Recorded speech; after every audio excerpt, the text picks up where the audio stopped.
हा व्हिडिओ बघितला ना तर तुम्ही झटकेपट रोजच्या रोज आलू पराठे बनवून खाऊ शकता।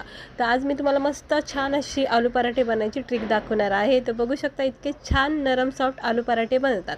त्यासाठी एक बटाटा 2 बटाटे कुस्करून घ्यायचे, थोडंसं लाल तिखट, थोडीशी कोथिंबीर, थोडा धना पावडर, चवीनुसार मीठ, थोडेसे जिरे, हळद, गरम मसाला सगळं साहित्य टाकून गव्हाचं पीठ टाकून छानपैकी थोडं थोडं पाणी टाकून याचा घट्ट घोळ बनवायचा। जसं आपण बेसनाची पोळी बनवतो बघा, अगदी तसा बॅटर बनवायचा।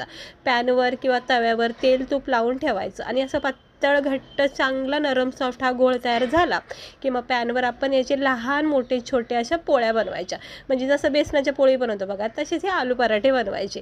बघा किती सोपे आहेत का नाही आलू पराठे। गरमागरम झटकेपट तुम्ही हे कधीही कोणत्याही वेळी खाऊ वाटले तर तुम्ही हे बनवू शकता ना।